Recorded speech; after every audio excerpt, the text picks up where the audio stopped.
She dug a hole in the backyard. There's like a hole. It kind of looks like where you would bury a body. Maybe that's his grave. Or maybe mine.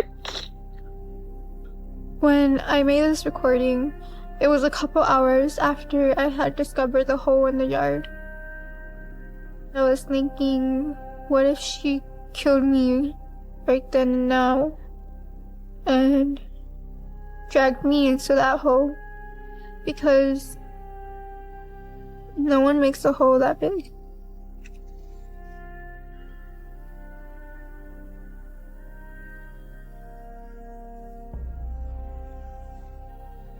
This is a picture of Delilah and I. It was taken last year.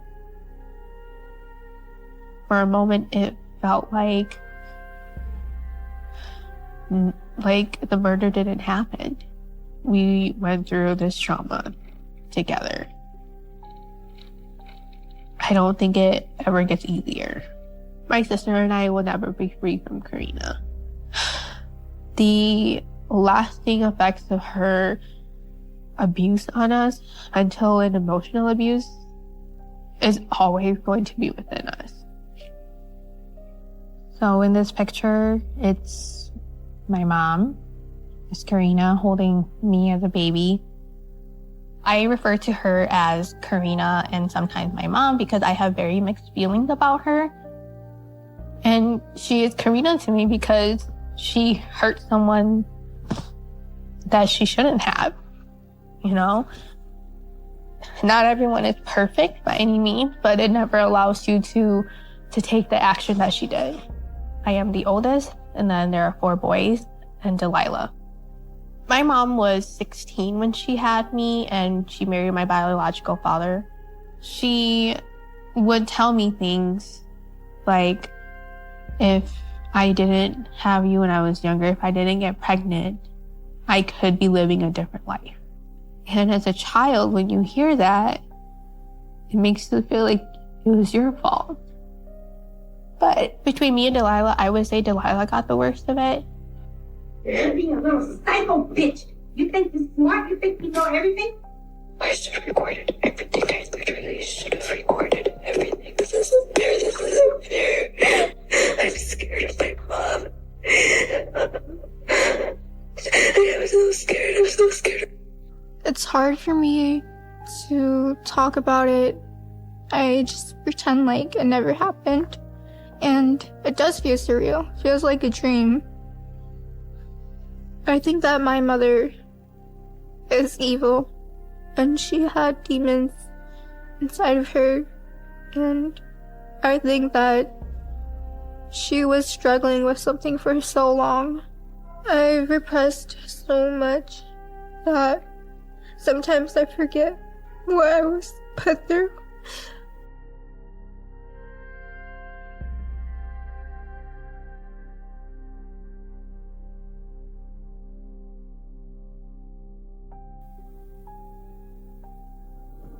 I've decided to come forward to talk about what my mom did because it's really made a lasting impact on our family as a whole, but also I wanted to shed some light on how domestic violence can take a really ugly turn.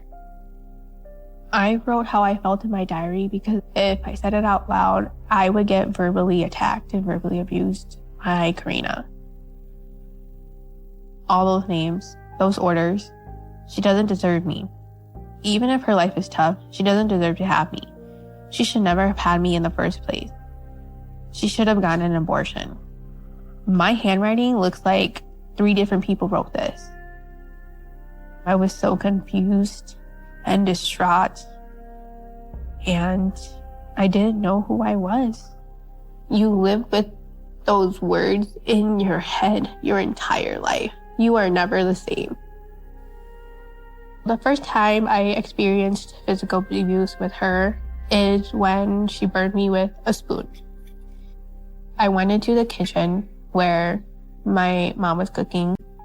So I remember getting on the stool and just kind of like looking over, trying to look over the best I could to see what was going on. My mother is screaming at me like, what are you doing right here? Didn't I tell you not to stand by the stove? Then I remember this hot spoon just coming down onto my arm. My left arm, yeah, it's kind of disappearing though. Yeah, so it was my left arm and it was like right here.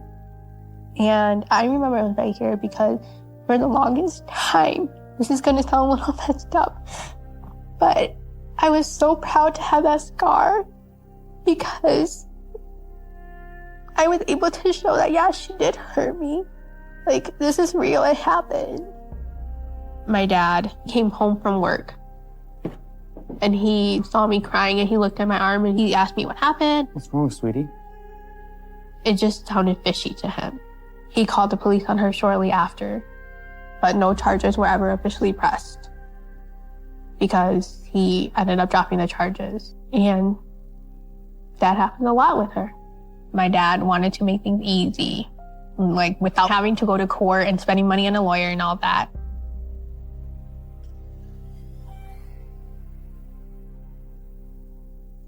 One night, my dad came home from work. He noticed that the house smelled when he came in, and he was like, what is that in your hand? What are you doing? He saw her pouring gasoline around the house. She's like, this house is just, I'm gonna burn this house down. Honey. He was like, what are you doing? The kids are home. And she just didn't answer him. He was so afraid he couldn't stop her alone that he called a relative, and the relative came over and was able to sit her down. She seemed to always kind of back down when someone on the outside was involved. There were things that she'd done that terrified him. I don't know what set her off that very night. My dad even said he doesn't quite know exactly either what set her off. I know they were having their own marital problems. You could leave, but her first choice was to burn down the house. Ever since then, he was just terrified for his life because he wasn't sure why she would resort to that. And I think she was capable of setting the house on fire and burning it all down.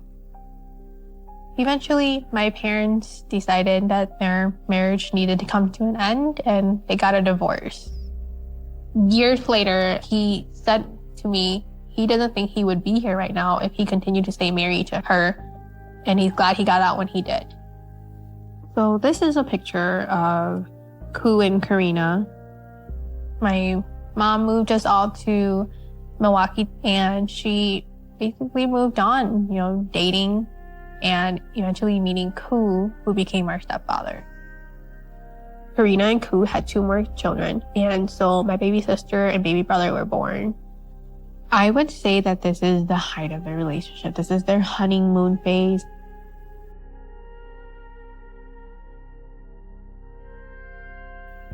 Karina didn't like that Koo was giving Delilah attention. Koo treated me as his own daughter. I grew up thinking he was my biological dad, and I treated him as my biological dad. My dad, he was fixing this one car for me. Karina came out angry, and she had grabbed a brick from the garden. My mother started smashing bricks into the windows of the car, and my dad was out there yelling at my mother to stop. I think she did it to get his attention and punish him. Oh, so now you pay attention. He knew that my mom was crazy, but he loved Karina and he couldn't separate his kids from their mom. I was scared that she was going to hurt him or herself, and I couldn't do anything about it. My mom would install cameras to the front yard of our house and then to our backyard, and for some odd reason she added a camera into the kitchen and a camera into the living room. I found out that those cameras were actually used to stalk my dad.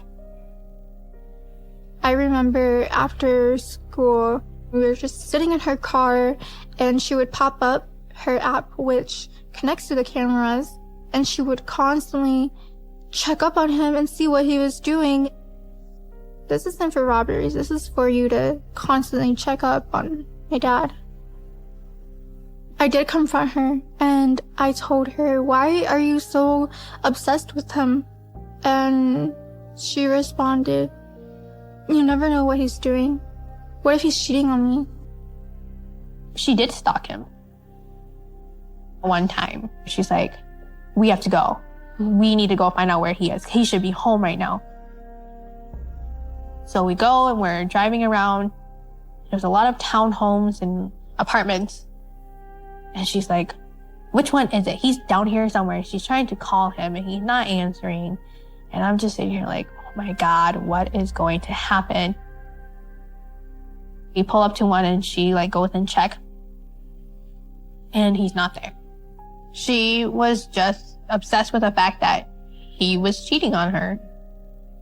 And we drive home because we couldn't find him.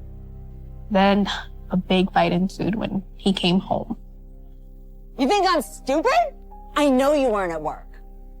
I was always just confused why he stayed with her. And he still did things for her. He was still kind to her. It's just, I don't understand. And I don't think I ever will. What happened there? Stop lying to me! He loved her for whatever reason. That he felt some type of love towards her. And he stayed with her. Even though she was horrible to him. I did feel bad because he didn't deserve all of that. I think he should have gotten out.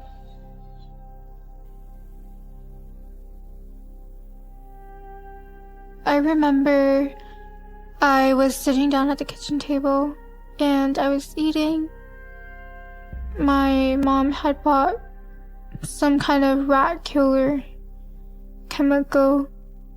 She was telling me, oh, you know, I'm going to poison your dad. I'm so mad at him. I was getting used to her threats. At that time, I didn't feel like she was capable of doing it. She would often tell him, like, I poison your food or I switch your medication out with other things. And he was terrified. She did have like a nursing background. So she would use that and say, I know how to kill you. I was scared. I remember one time I saying, Mom, don't say that. Dinner's almost ready. This is for Ku. Who was scared? He was just scared to be living with her. Like, she was just so obsessed with him. How does a person live with someone who is just obsessive over their every little aspect of their life? I feel like he couldn't live and he couldn't breathe.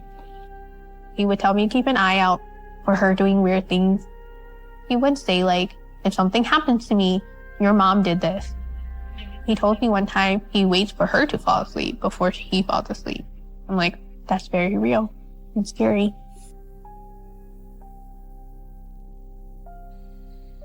In April of 2011, Ku came to my room in the middle of the night and he's like, your mom is trying to set the house on fire.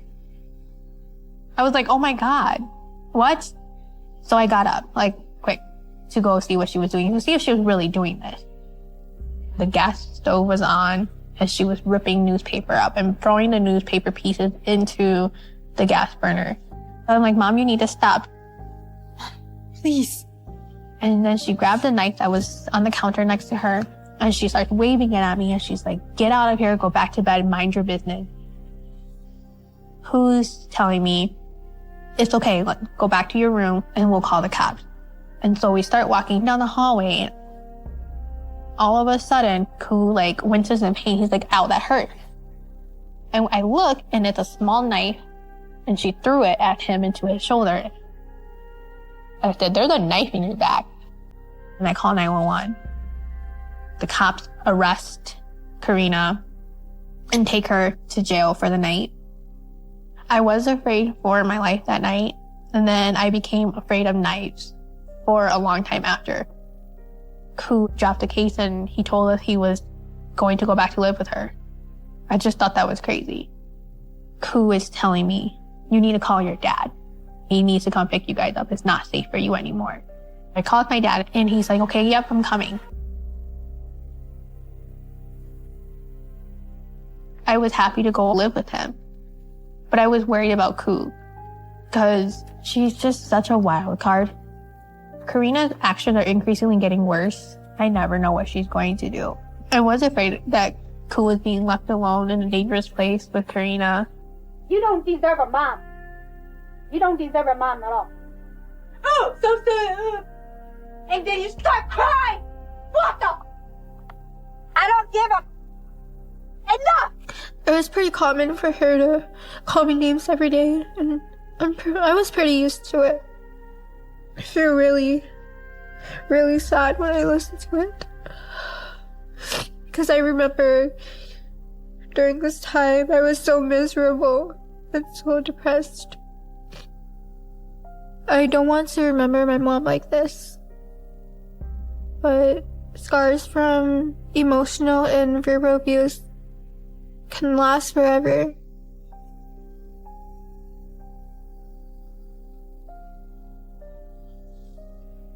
They were able to do order protection for us kids so that my dad had custody of us for a whole year.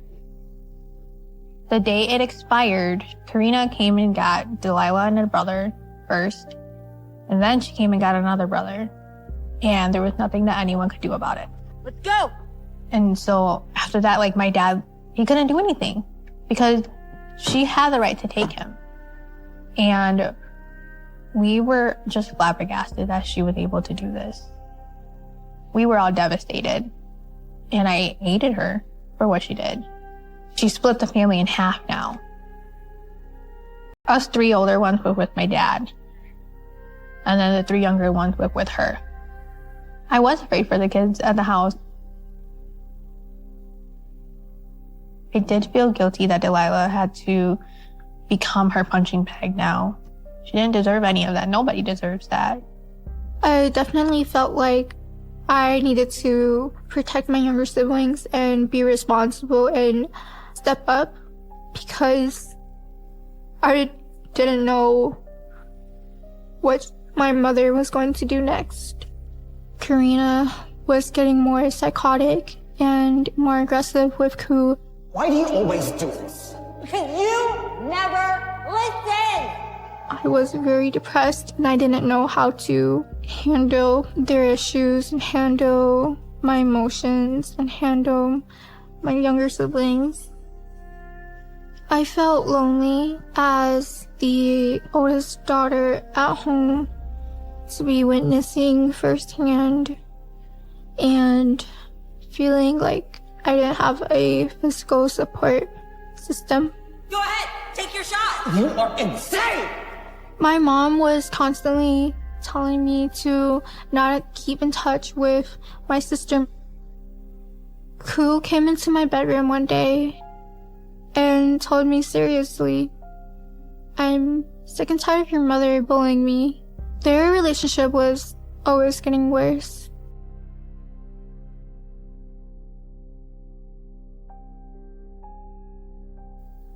I always hung out with my friends after school, and I had gotten a call from my mom, and my mom was asking me to stay overnight at my friends.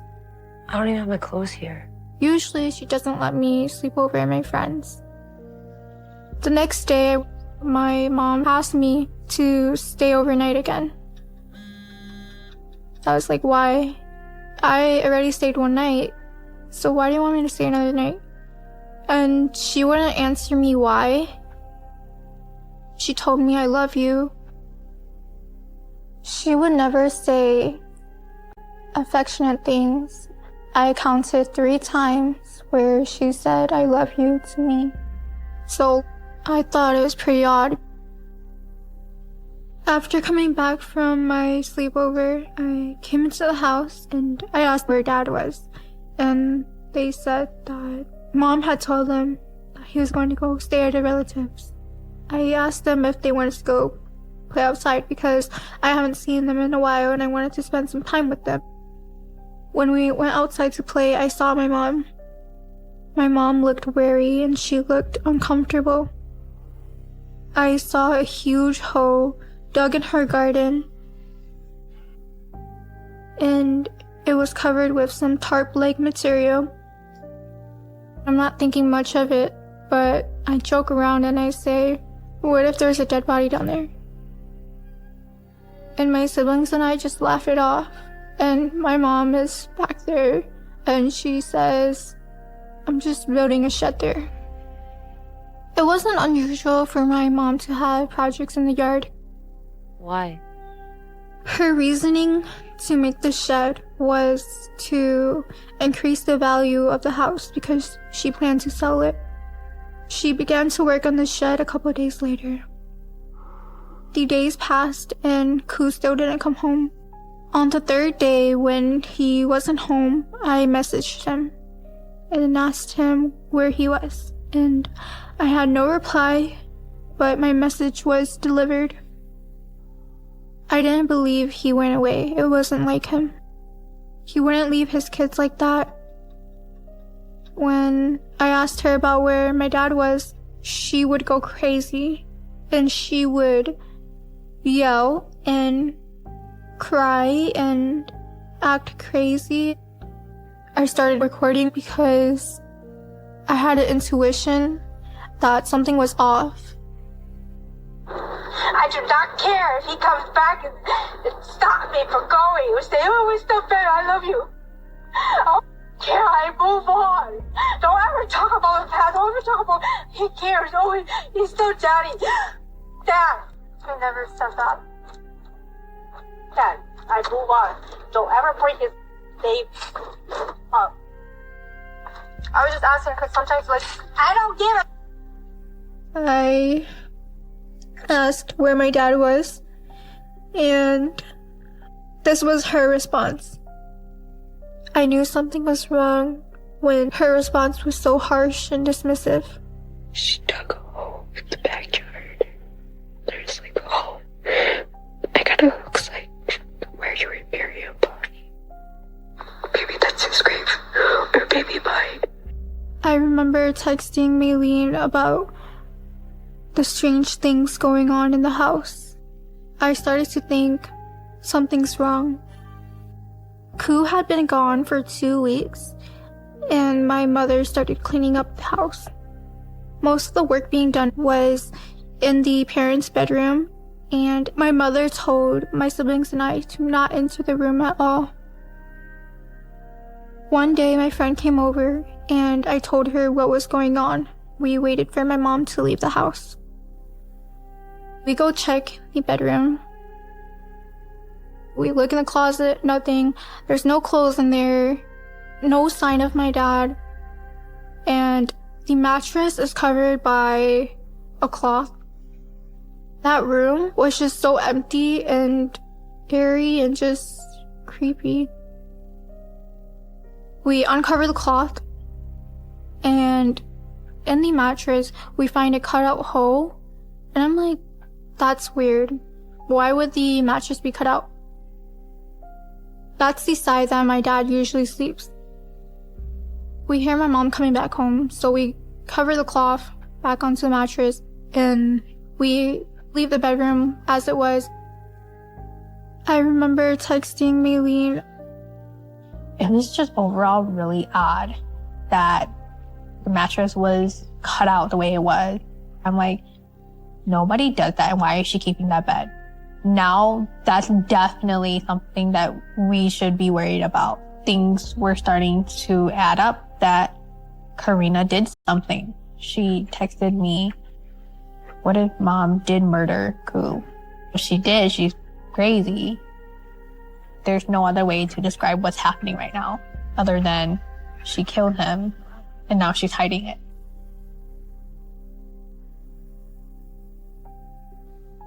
My younger sister had sent me a text saying, Mommy's suspicious, and I asked her why, and she explained to me that Mom was going to take her shopping, but instead they took an hour-long ride to the park. When they arrived, my mom, she took a trash bag and threw it somewhere in the park, and they left. I was asking, what kind of object did you see in the trash bag? But my sister couldn't really remember. Who would drive an hour away from home to a park, a really big park, and just throw a trash bag away over there? That's a little inconvenient to throw one bag of trash away. Did she throw away the murder weapon? Is that what she threw away? I just remember every day when I would wake up, I would be scared. Because who knows what's going to happen that day. I was pretty hesitant about calling the police. Because I wasn't 100% sure if my mother was actually capable of doing this. But I went through with it. I was telling the police officer all the things I found and all the things I've heard from my mom.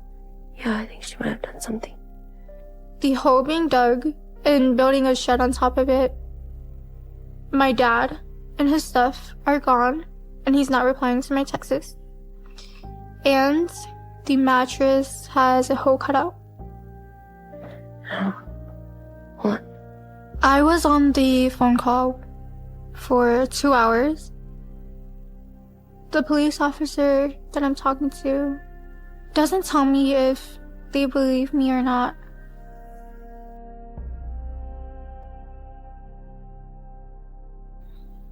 I took a huge risk by working with law enforcement. I changed the names of the officers on my phone so that she wouldn't see that they were officers. Who's that? Just a friend. When Delilah told me that she was working with the police, I was scared. I was worried for her safety. I was worried what would happen if Karina found out that she was communicating with them. You're gonna be late. So I told Delilah, I'm like, you need to be very careful. We were cleaning up the house so that she could put it up for sale. We were in the basement cleaning, and all of a sudden, there's 2 men outside, and they're knocking on the door, ringing the doorbell, and immediately I knew it was the police officers. Anybody home in there? My mom saw on the camera and knew that it was them. She told us to be quiet, to settle down, and she turned off all the lights. Hello in there, anybody home? We were just quiet, just waiting down in the basement, and I was texting the police officer, like, hey, she's ignoring you on purpose. They left, and they did the same thing next day, and my mom had the same reaction the next day. I felt disappointed when they left because I wasn't sure if they were going to keep on persisting.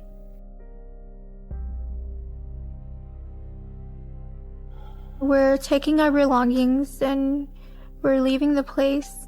I'm texting the sergeant. We're leaving. As we step out, the police officer came out, handcuffed her, and read her Miranda rights.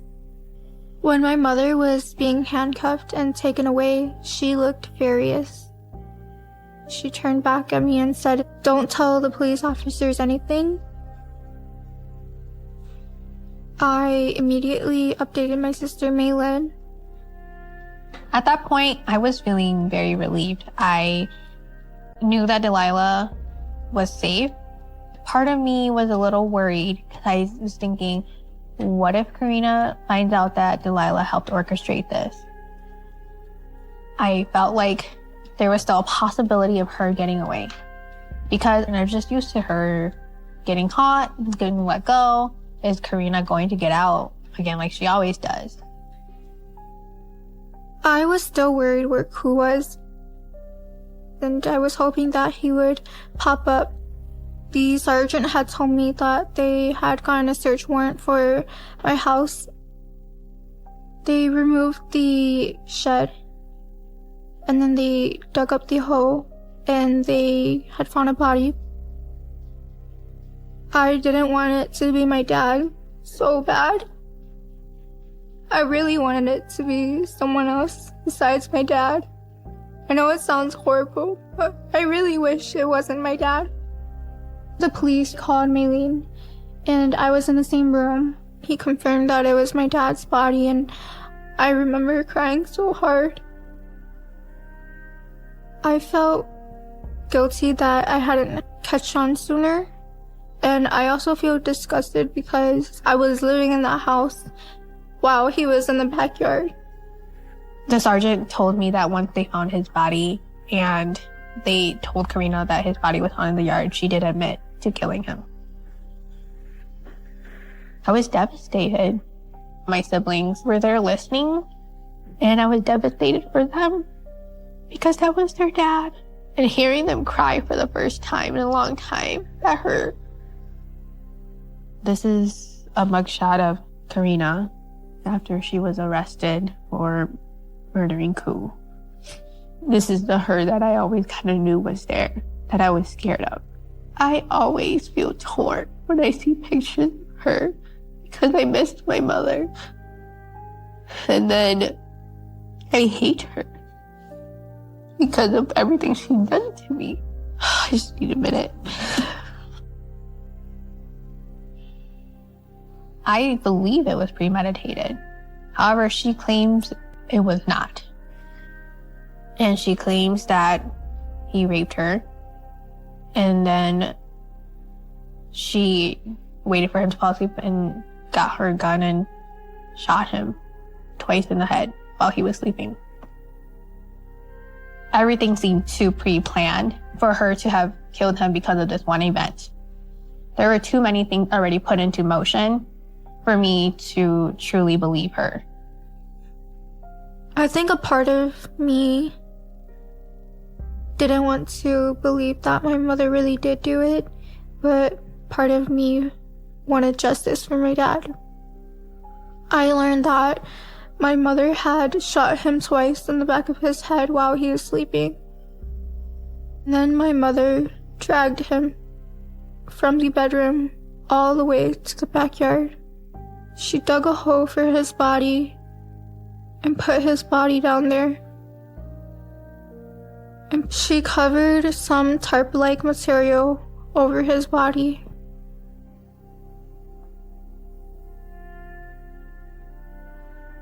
I'm trying not to worry so much about the future just because there's so much time until she gets out, but I am going to be prepared for it. I will make sure that my siblings and I are safe. I don't care if she knows that I helped with law enforcement because I know that I did the right thing. I am proud of what I did. I'm proud of that. I have mixed emotions about her. I hate her. I love her. And I miss her. But I also don't miss her. I don't want her to be near around me. And I don't have any plans on contacting her anytime soon. And I don't plan on seeing her in the future. I do think about when she's going to be out. Is she going to try to reach out to my younger siblings, who I now have custody of? I want no contact with her. She's just a mother in my name, but we have no relationship. The evil in her just kept growing. And every time she got away with doing something horrible, it grew bigger. And somewhere along the way, she lost her moral compass. And when you lose that, there's nothing to stop you from doing anything. How did it feel to be that little child? Nobody ever asked me, so I wanted to tell you.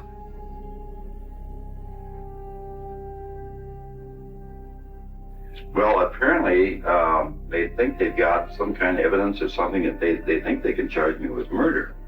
For years, that truth was hidden. I was the only living person that knew that truth. He had already murdered. I was convinced he would again, to protect himself, to keep the secret. They're bringing up stuff that's 25 or 30 years old, and I have no idea. They haven't fingerprinted me or mugshotted me yet, but I'm sure that's coming. I feel bad for people that have huge secrets like I had. Don't let it consume you. Tell the secret. Tell your secret. This is my father at Christmas. And if you look at the picture, that should be so lovely, I still see in his eyes the evil that he was. He certainly doesn't look as evil in his younger days, but I can still see in his eyes, I can see a darkness in his eyes. He would become volatile over anything. Sometimes it's hard to believe that a person so vicious could have been my father. He had no empathy, no boundaries, no respect. How do you describe someone as evil as this man?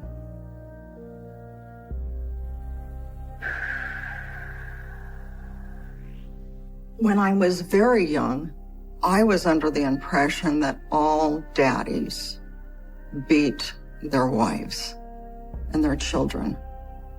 And my father's rage was completely unpredictable.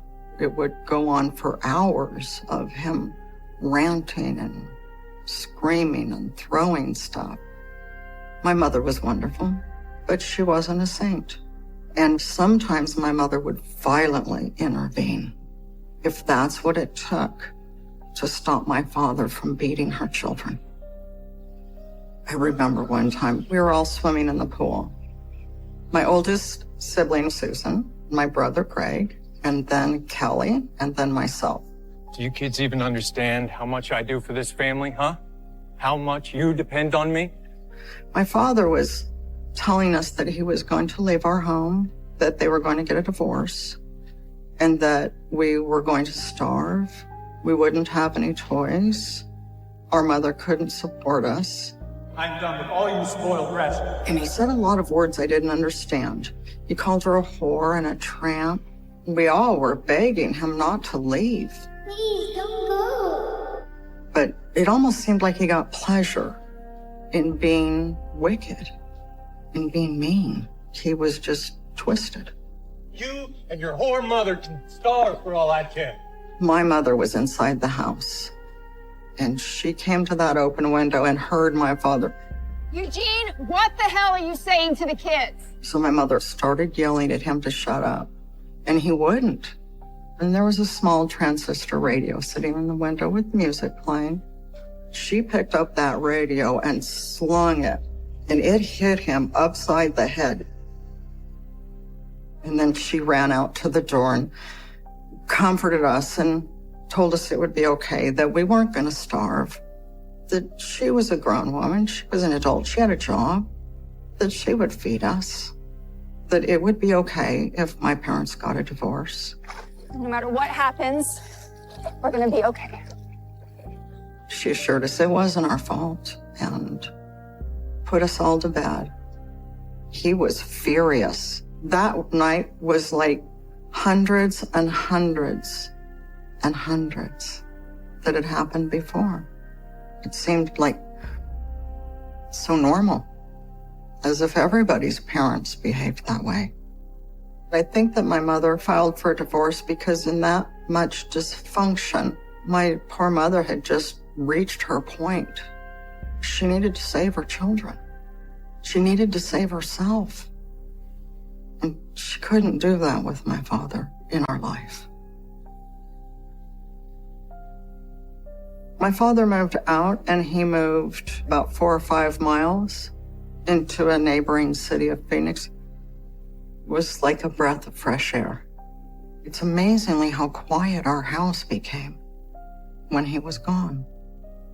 But during the divorce, my father wanted the house, he wanted the car, and he wanted all 4 of his children. And my mother wasn't going to settle for that. She wasn't going to give up custody of her 4 children. My mother had started dating the night they got their final divorce decrees. She had a babysitter at our home. But my father came over. Hey, kids. How's it going in here? And excused the babysitter and told her to go home. He wasn't angry. He wasn't yelling at the babysitter. And he was very polite about it. And so the babysitter went on home. My father was in the home, and my mother came home from her date. I can't take it anymore. Back here, Diane. I'm not done with you. The fighting woke me up. I came walking down the hallway, and my father was beating my mother terribly. And she was yelling back at him, "Leave the home or I'll call the police." Stop it, Jean. "Get out of here," she was screaming. The fighting must have woken up Susie, because I remember her coming up behind me. And I remember this grip that she had on my shoulder that was like a death grip. She just wanted me to stay right there and not get involved. My mother noticed her children standing there, and she started screaming for us to go back to bed. Susie, Lori, go back to your room. She was distracted just momentarily to say that. A second after that, my father hit my mother. Just a right hook that would have knocked a full-grown man out. And she whipped back and hit her head against the rail on the door and slid to the ground. I thought she was sleeping. It looked like my father made my mother go to sleep. At that point, Susie grabbed me and we went and hid in her closet. And we fell asleep in the closet. We would often fall asleep in the closet during the fights. I was so young and so naive. I was assuming at the time it was just another night with the same violence.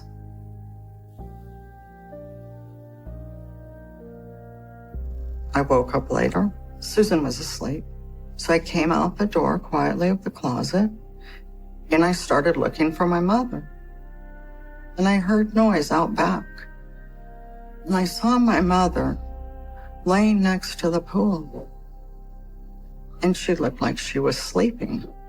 And I thought that was very odd. And then my father started to dig a hole with a shovel. And I remember the very distinct sound of the shovel going into the dirt. That sound as each shovel was removed. Never did I understand that that was death. Nor did I understand my father was going to bury her there. My father was preoccupied with the yard equipment and what he was doing to notice that I was even standing out the door. It's a very confusing situation when you're 5, that mom is sleeping on the ground and dad's doing yard work. I was confused on sleeping and death. I hadn't experienced death yet. My sister came up behind me again, and she carefully, quietly, pulled my shoulder and had me step back into the house, and she ever so quietly closed the door. We didn't discuss what we had seen that night, and we never discussed it, not one day. We woke up the next morning, and my mother was gone. And there was a fresh location in the dirt where my father had buried my mother. After that night, my father told anybody that would listen that my mother ran away with a man, that she had left him to raise her 4 children. It appeared to me everybody believed him. But I didn't believe my father when he said she left. I knew she was in the hole in the backyard. Life went on for a short time, and things seemed to go on in the house just without her presence. But certain things would trigger my memory. When it was dinner time, I would realize that my mother was still not with us. She wasn't making the dinner, washing the dishes, or making me clean my plate. But when I was about 3 or 4, my turtle, Touche, went and hibernated. And my mother explained to me that sometimes the animal will dig a hole and go inside and take a nap. And I firmly believe my mother was in the hole in the ground too, just like Touche. I said out loud a number of times, we need to go wake up Mommy so she can eat dinner too. But what about Mom? My father would start getting angry. My father had a stare, and that's what it would start with. He would turn around and look at you, and you knew. It was as if you looked at Satan. Susan would kind of snatch me up and take me down the hall and distract me. You have to remember, only she and I knew the secret. Kelly and Greg did not see my mother get murdered, so they didn't know. And they believed the story that my father had told everybody, that my mother ran off. But Susan was old enough to know that her mother had died and that she needed to protect us. So every time I would bring up the subject, I would obviously be putting myself in danger. She would have to remove me from it so that I would quit talking.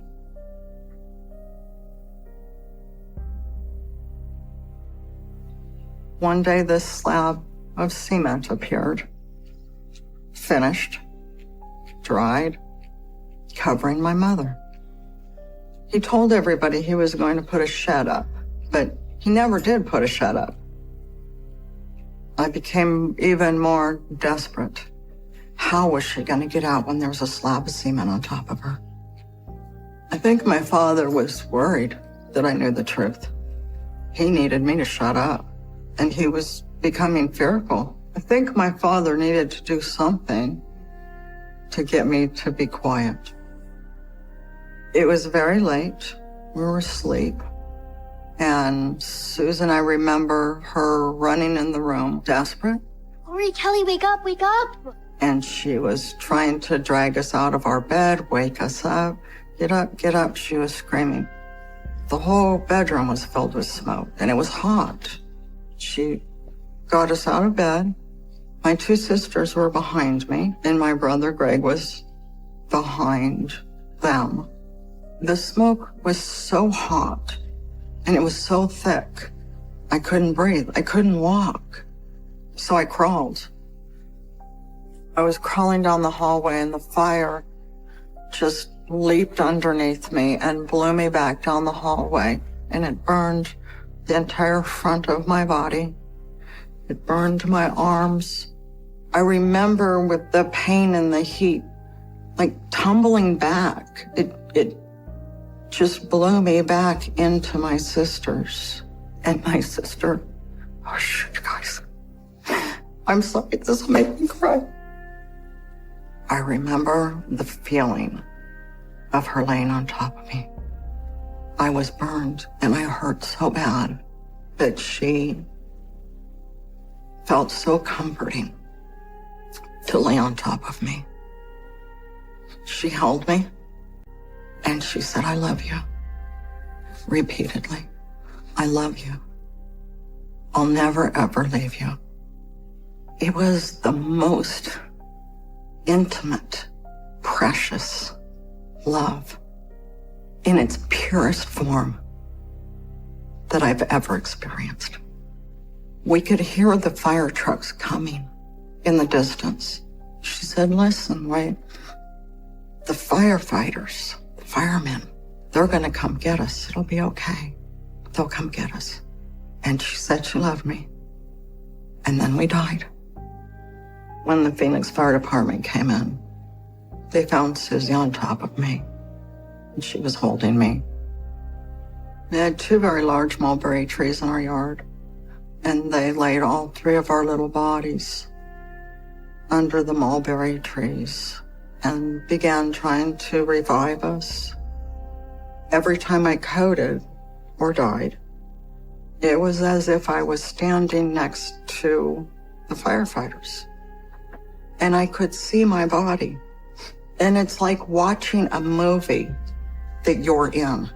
And then they would revive me, and then it would hurt bad. I was 50% burned on my body in a 3rd, 4th, and 5th degree. 5th degree is when you have bone loss. I was burned upside on the side of my face, and it formed a horrible chelation right here. It's very tight, and it hurts when I pull my head all the way around. I have extensive muscle loss on my side. I have bone loss. It burned so bad that it burned my ribs off.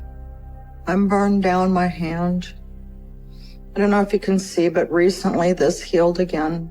My scars, they tend to rip open in areas of my body that move. I was afraid when I first woke up. Hurt a lot.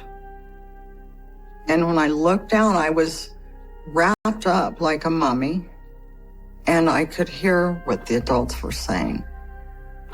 My brother, Greg, jumped out the window. The neighbors kind of bundled him up in a blanket and took him across the street. My brother was not burned. They said that my sisters had passed away. Even after this much time, it still hurts. And there's still a tremendous amount of loss. This is a picture of my sister Kelly. That's exactly how I remember her. Look at all her little freckles on her nose. She was such a little redhead. She was a lovely child. She was quite feisty. I shared a room with her, and I was very, very close to her. She was behind me with my sister Susan when the fire hit us. Kelly went back into our bedroom that we shared together, and she was found dead on our bed. This is Susan. I remember this blouse. You know, she's such a loving child, such a loving soul. And I don't even know if she ever had her first little boyfriend, her first crush. She was very doting. I look back and understand what the burdens she must have had to know that her father was a murderer, and yet to try to protect her siblings. I'm sure my mother would be so proud of her.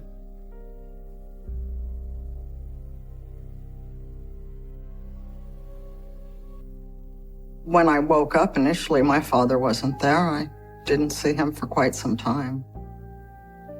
As an adult, I obtained all my medical records. In those records, there were several comments in there about the fact that my father was not attending to me. That how odd they thought it was that he wouldn't be by my bedside, holding my hand or nurturing me. He lacked any empathy, any compassion. The facts about the fire weren't explained to me, but my father's story was that he went to the laundromat. And he said, inadvertently, without him knowing it, he left a pan on the stove with his water in it that he would boil for his instant coffee. All the adults seemed to always believe him, but I didn't understand why my father had to go to the laundromat because my mother had a beautiful washer and dryer in my home.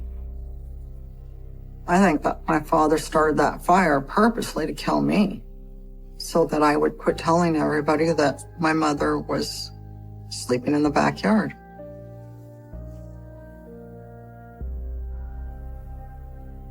The house burned down in January. I believe April 11th, my father came against doctor's wishes and hospital orders and took me out of the hospital. I still didn't have any skin. I was still wrapped up with bandages.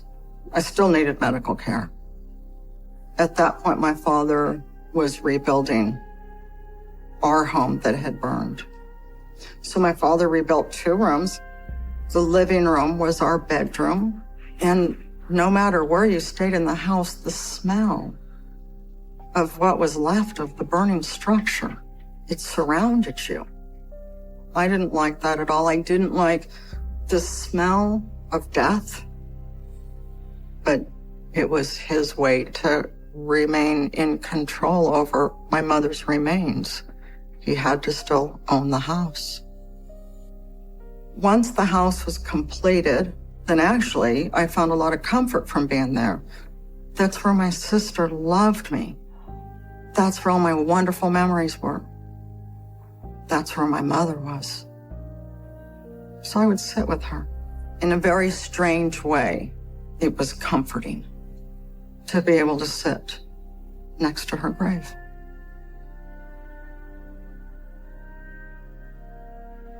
My father, in the 60s, purchased 2 independent gas stations.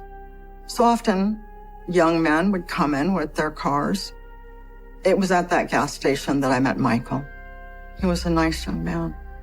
Mike went to Vietnam, and Mike passed away in Vietnam. He was killed in that war.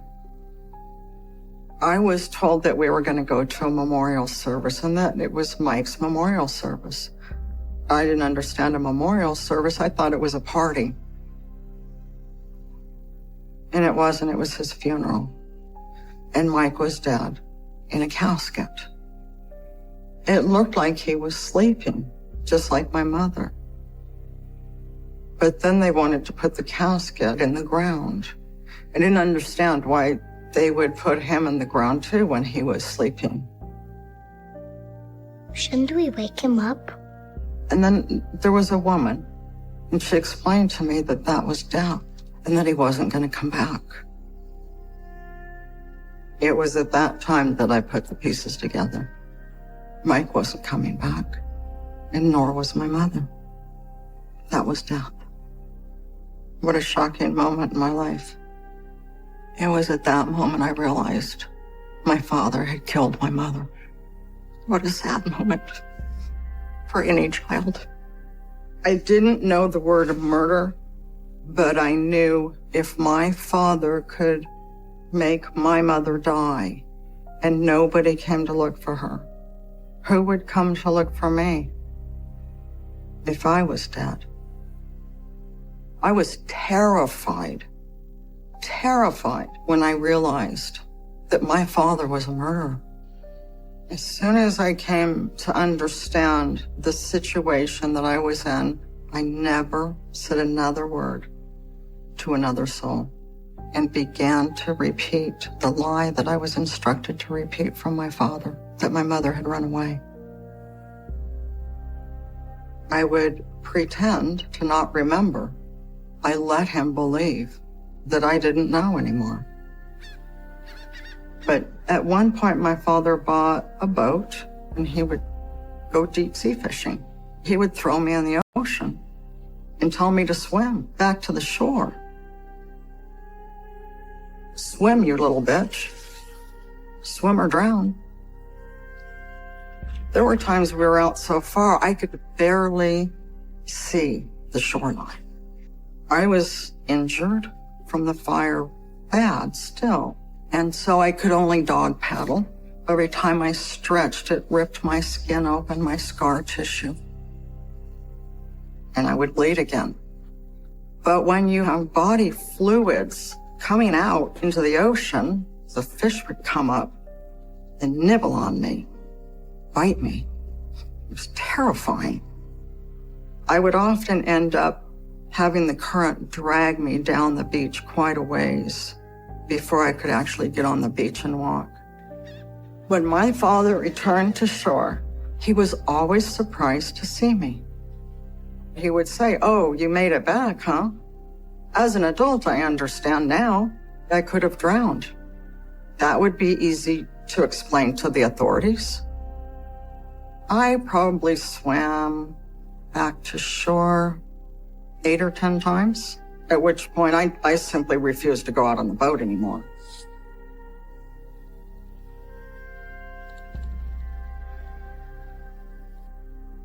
As I grew up, I thought my father came to the conclusion that maybe I forgot because the whole story just kind of went away.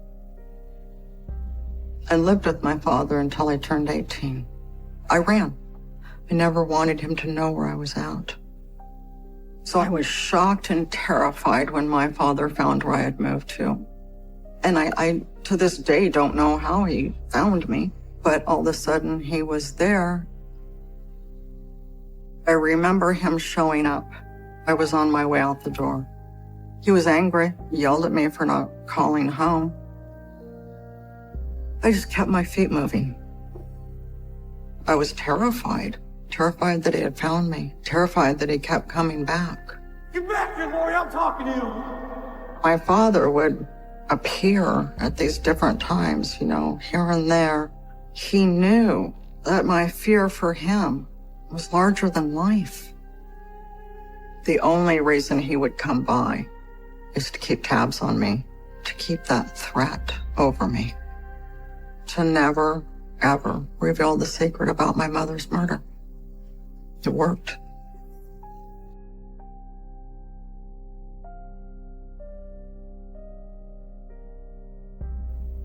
Over time, I think my father just went on maybe with his life and didn't seek me out as often as he had when I was younger.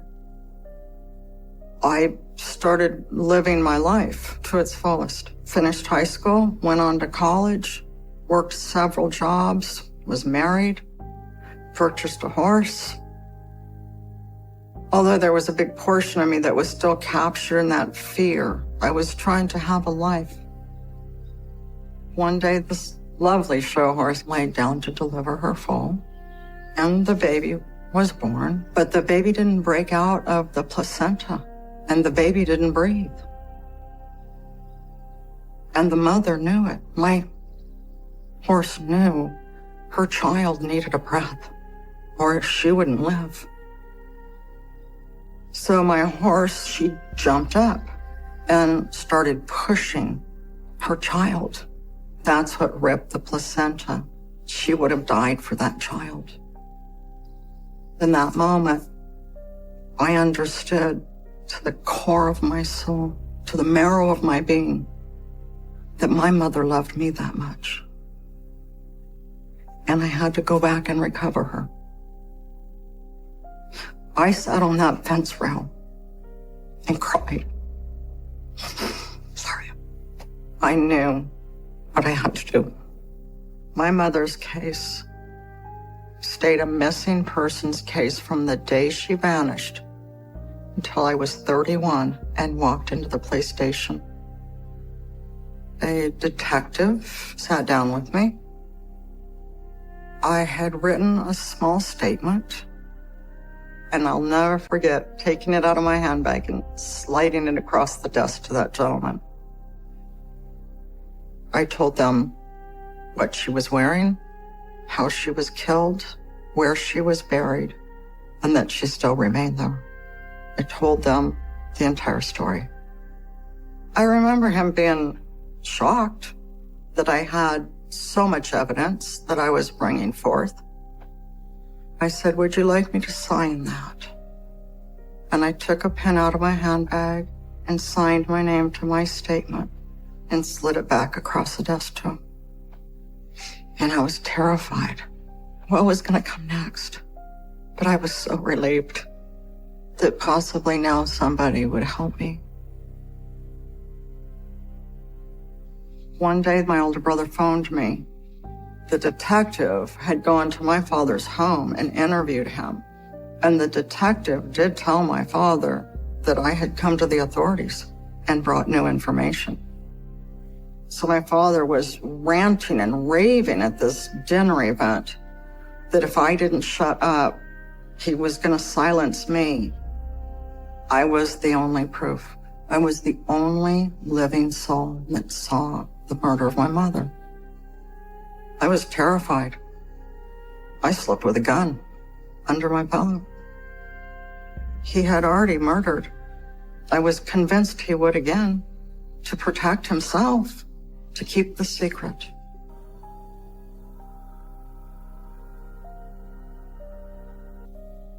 My father had sold my childhood home some years before I went to the detectives, and I found out that the home was a rental property. So I had a real estate agent negotiate a contract where I could purchase my childhood home.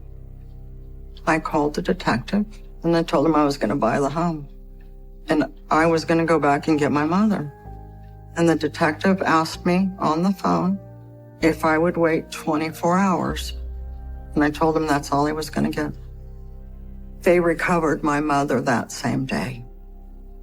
Part of me almost hoped that my memories could be proven inaccurate, that it was a bad dream, but every single thing I had said, they confirmed it to be truth. I wasn't mistaken, not even about the dress she wore when she went out that night. He strangled her with stockings, and he still left the silk stockings on her body when he buried her. You're under arrest for murder. Okay? The murder of Diane Keidel. I dug up her body today in your backyard. I had no idea. I don't know anything about that. He seems very arrogant on the outside, but I know him so well I can tell he's fearful. My father didn't see that coming at all. My father thought that my mother's remains were entombed under a slab of cement. How could she get buried in your backyard? I have no idea. How could she get buried in your backyard when you're living there? No idea. I wasn't living there at the time. What do you mean? You were too. So, I'm not. From the day she disappeared, you lived there. Watching this, I can tell in his arrogance, my father still thinks he's going to get away with it. He still thinks if he calls an attorney, he can control the situation and make it go away.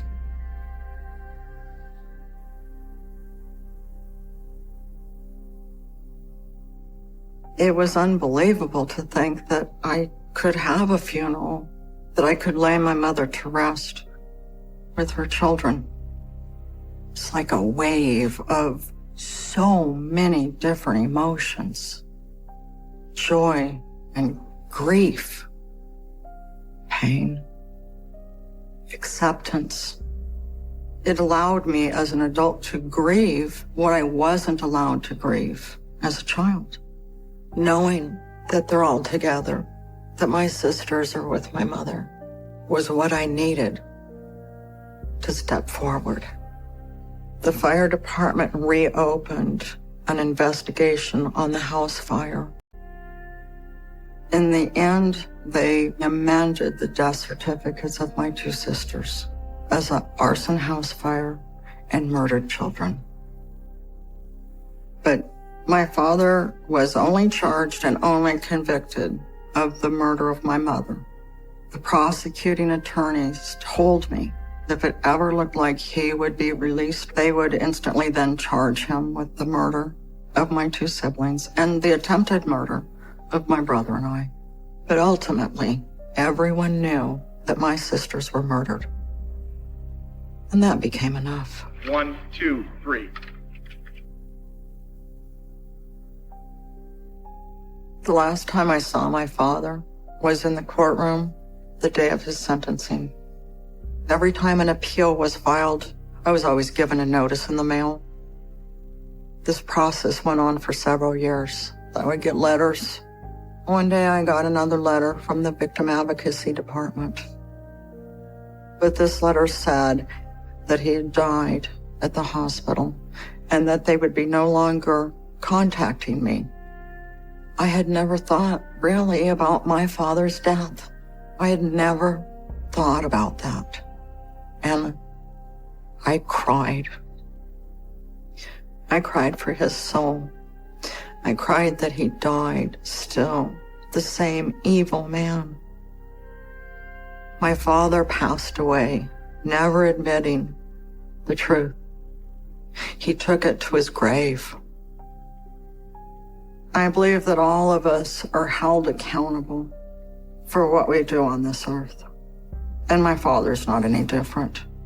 he'll be held accountable too.